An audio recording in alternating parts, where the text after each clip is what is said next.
Hey, good morning, everyone. Welcome back. This is your side quest contact, and we're going to be talking part three of running the game. And I realized at the end of the last one that there's a couple more things I wanted to discuss regarding like setting up and getting ready. And that is, because if we go back and look at what we talked about last time, setting up and delivery, virtual tabletop versus mind's eye. Now, one thing I remembered afterwards, if you're doing a physical table and you're not doing minis and maps, and that means you're kind of doing more like mind's eye. It still might be helpful to get like a dry erase board with some different color markers, and that way you can give some sort of visual reference to what the players are seeing.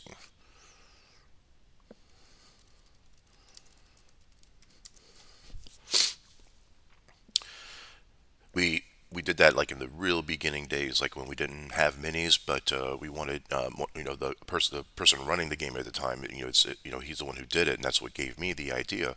But yeah, he brought in this dry erase board, bunch of different markers, and he kind of set it up so he just kind of drew out the scene and marked, where we were, and we can just erase our little mark and move it, whenever we moved positions. Um, but yeah, there weren't any miniatures or anything. We just kind of we had our own little color with our own little circle, and we moved. We erased our circle and drew our circle where it was. And the DM had his marker for the monsters and such. So that'd be a good way if you needed to, if you didn't want to get into minis, but you still wanted some kind of visual reference. Dry erase board, multiple different colored markers. Now, let's see. And the second thing I wanted to kind of touch back on again regards the session zero and character creation, and that's regarding player backgrounds. Now, player backgrounds are vary widely. Some players get really into it and write 2 or 3 pages of really good in-depth background. Some players don't have time and they don't do it.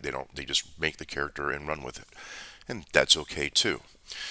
So when we're talking about backgrounds, I've found that it's not productive to like require them to say you have to write a background with your character, because some people don't have time, and if they don't do it, then so like you've already like set a rule that now you've backed off on, because you can't really, you don't want to punish them for not doing writing a background. That's not fun, right? No, so I've decided it's not good to require them, but I highly encourage them. And I tell them that your backgrounds will be in the story. The things you put in your background, I'm going to draw on as I'm creating the story. So the more you put in that background, that's the more I get to use for stories and such. And they can put in as much or as little detail into that background if they want. Maybe just a couple paragraphs, maybe a couple pages. It's really up to them. Don't set any restrictions or boundaries. Let them do it how they want to do it. And if they send you a background, read through it good. Read through it well, thoroughly, and make a little list of characters in the background. Those can be NPCs coming up later, points of tragedy, points of mystery, and then you can look for ways to use those in your game. Unexpected visits from long lost people in the background, dreams and visions. If they have dreams and visions, you can kind of link the background to through the dream and vision to communicate whatever it is that dream or vision is meant to communicate. So encourage the players to get into their backgrounds, but don't require it. And again, this is just my advice from what works for me. I'm not telling you what to do. You do what you want. And then when they send you that background, we read it, we look for ideas, we kind of make some notes, and we say, okay, how can I use this in the adventure, in the story? And then the other part is setting. Like, because we're choosing, part of this goes under the choosing the game part of this.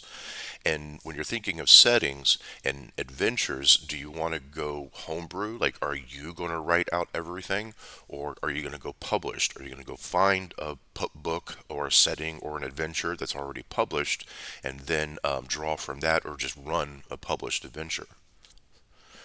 Now, with their, they got pros and cons for both. So published content, that there's already a lot of it out there. There's already a lot of content to draw from. You don't have to spend as much time in creative prep mode, like story writing. It's more guided, like you're reading through the adventure and you're working on setting that up. You're following the path of the adventure or the campaign information that's already presented. So it makes the work a little easier, right? Because you already got some stuff there that you can draw on, and you can, or if you're running an adventure, just read through that adventure and set that up. Not much creative prep involved with that. It's more just getting the thing ready. Whereas homebrew, yeah, there is more creative work. You have to write the story. You have to create the setting, the region, the world, whatever it is you're wherever it is you're gaming, and that does require more time. I like to, if I'm writing homebrew, I set a word goal count to myself. I say, okay, I'm going to get 1,000 words a day minimum of just me writing out story that's related to this plot, character background, NPC backgrounds, events that are going to happen. Because you got to come up with that stuff if you're going homebrew. Now, another advantage to that is players may not have access. He's not going to have access to that, right? If you're running a published adventure, a player may have that adventure and may have read through it, and that's not the end of the world. But yeah, that player's going to be missing out on some of the surprise and it's like knowing the end of a movie when you go sit down and watch the movie. It's not the end of the world, but yeah, it's not as fun. And in my opinion, homebrew is more fulfilling because it's your story, it's your setting, it's your things that the players are dealing with, not someone else's. Now I do like adventures. I do like published adventures as well, but I think homebrew is more fulfilling because you're creating the thing. Published adventures are good for new players, right? Kind of getting new players wrapped up into the game, just kind of running an easy published adventure, letting them see how that goes. And then there's sort of a hybrid, and that's kind of where I live in the hybrid realm, right? Published campaign with homebrew adventures, like so there's a campaign that's already out there. Your players are in that setting, but you're designing the stuff that happens to them. So the setting info is already out there, the land, the maps, the people, the places in that setting, but you're coming up with the things that are going to happen to the players in that setting. And if you have like a homebrew campaign, like you've created a region or you've created a world, it's really easy to take a published adventure that's supposed to be part of some other world and just transplant it into your world. Find a spot in your world where, like, if you say, "Ooh, I like that published adventure, I'm going to put that in my world here," and that's totally fine. So it kind of boils down to how much work am I willing to put into this. If you're willing to dive all in and throw everything at it, then I say go homebrew because it's more fulfilling for you, and I think it's more fulfilling for the players because they're not just getting something that's already been published and done 1,000 times. It's original to them because it's original to you. If you don't have a ton of time, then that's okay. If you don't have a ton of time for creative writing, for creative prep, then yeah, published is just as viable an option. You can kind of read through the material. That in itself will inspire some ideas like, oh, I really like that country. I like that king. I liked that monster. Something that inspires you as you're reading through that you'll kind of start making your stories around. So that's how I look at it, right? How much time do I have? And my preference is to go all in into homebrew. But if I don't have that time, or if I got new players, then published is just as good. Now, I'm going to talk a little bit about some of the pre-published stuff that's already out there. I'm not going to do deep dives into them, just kind of give you examples of what's out there, and to help you, kind of plan for your future.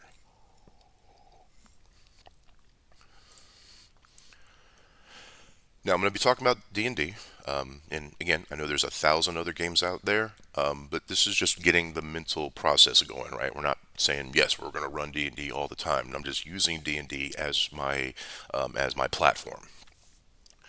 So we got D&D already has a lot of pretty good published stuff.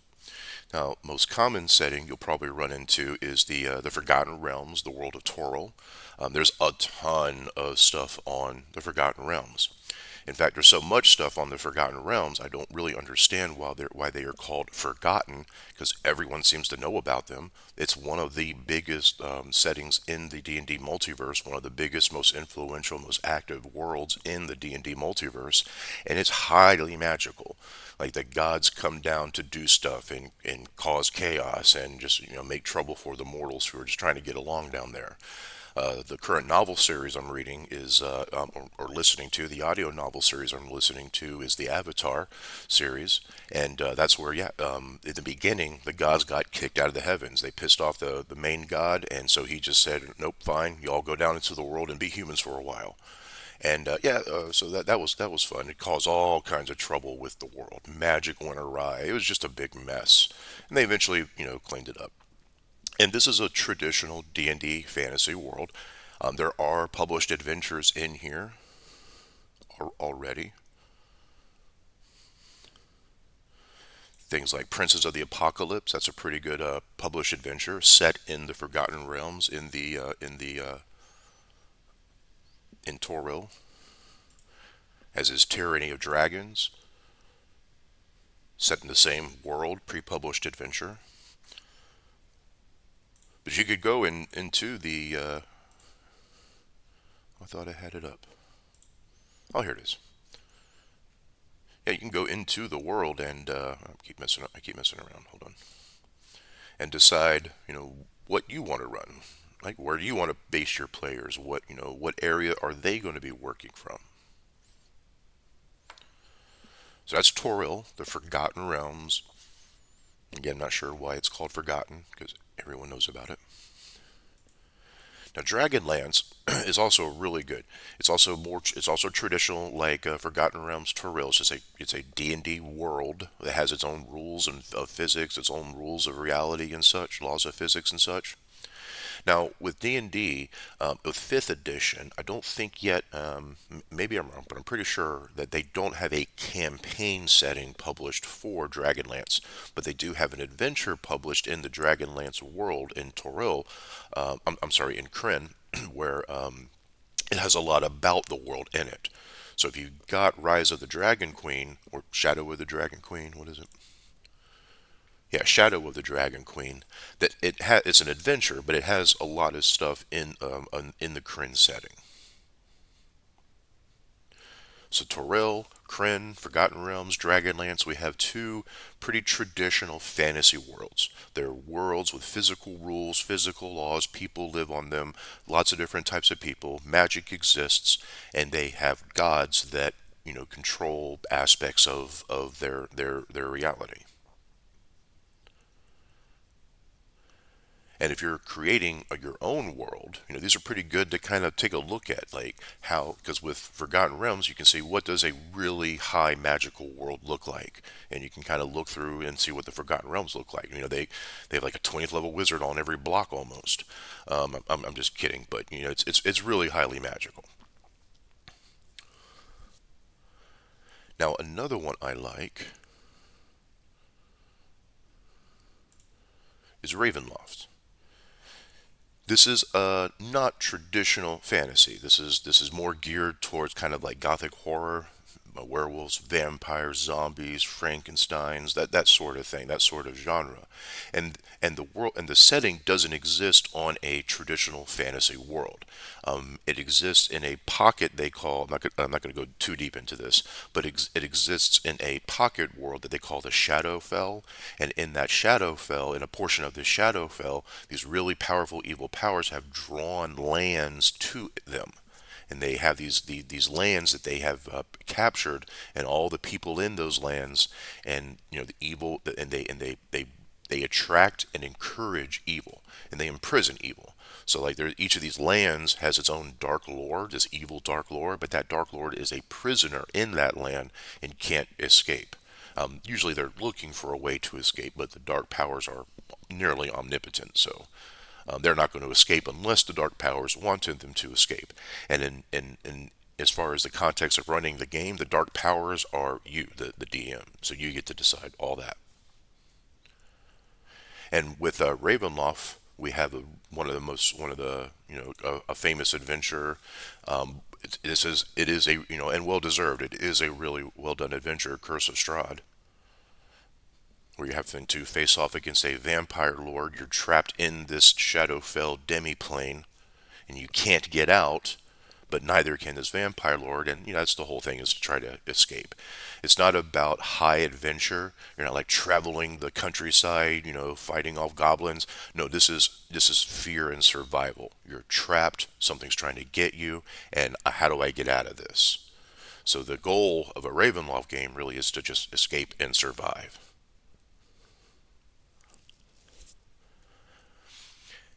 And you can even go even further beyond, like out into wild space, out into the astral sea with a setting called Spelljammer.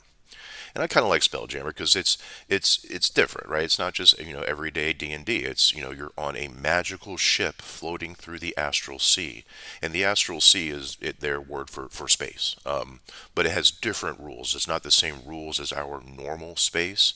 It's part of the astral plane, which involves plane travel and such. But this is kind of nice because you have to say your players got to kind of know ahead that they're going to be like a crew of a ship, right? So they want to prepare their roles, their classes, and such to be effective in crewing a ship. There's all kinds of things out there they can find out in the astral sea. They can go to other worlds. So, for example, I could take a spelljamming ship from Toril and fly it to Kryn, and vice versa. This does two other worlds. Now, Ravenloft doesn't count because it's kind of separated by the Shadowfell, so you can't really just take a ship into Ravenloft. But maybe if a spelljamming ship is on a world, it's kind of like docked or getting repaired. Maybe the Mists of Ravenloft creep in and pull the ship and that crew in. That's possible. But I don't believe the Shadowfell connects to the astral plane, so I don't think Ravenloft would reach into the astral plane to pull things in. And even further far out there, Planescape and Sigil. This is a city that sits in the center of the universe, essentially. There are portals to every conceivable place in the universe, and this kind of highlights the philosophies of various D&D alignments. Like you in this setting, it would not be unfeasible for you to go on adventure to heaven, Mount Celestia, and have and deal with lawful good gods, lawful good entities. Vice versa, you may have to go into hell, the lawful evil realm, where devils live and they connive and they scheme and they tempt mortals and try to gain power through souls and such.